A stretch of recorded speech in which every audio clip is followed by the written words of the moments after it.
ეს რა მეგობართან ვლაპარაკობდი და ვეუბნები რომ ვერ ხედავ არ მესმის ვერ დავდივარ მაგრამ რა საინტერესო ყოფილა მოხუცებულობა მეთქი იმიტომ რომ იცი როგორ გაზაფხული აყვავებული ლამაზი ზაფხული ეს რაღაცები რომ წიფდება და საოცარი ფერები რომ შემოდი მე შემოდგომა თავისი სიმწიფით სურნელებით თავისი ფერით მაგრამ ზამთარი რითია ნაკლები ზამთარში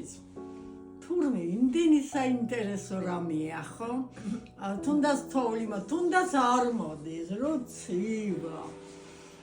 გაიხედავ თქვა ხეები დგან ფოთლები არ აქვს ხვანაირები არიან ემზადებიან გაზაფხულისთვის აღდგომისთვის ხო არა თითქოს ძინავ თითქოს სიზმრებში არიან და მეც მეჩვენება რომ მე ხო ბუნების ნაწილი ვარ უნდა მოვსულიყავი აი ამ ზამთარში უნდა ყოფილიყავი ჩემი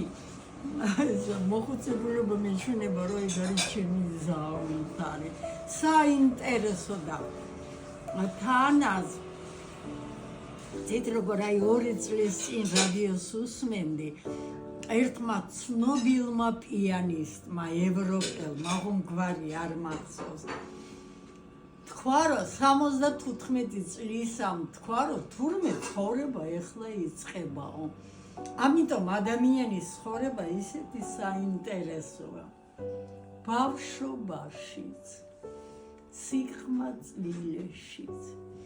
ახალგაზრდობაშიც შემდეგ მომწიფებული ხანა რო არის და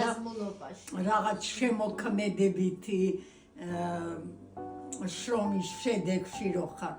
და მოხუცებულობას არ ყოფილა ნაკლები საინტერესო გამოცდილებით უფრო რაღაც სიღრმეებში ხედვით და სამყაროს გასცნობიერებით ისე რომ შენ მისი ნაწილი ხარ და შენ ზრუნავს ამისი ნახვა ყოფილა მაგარი საინტერესო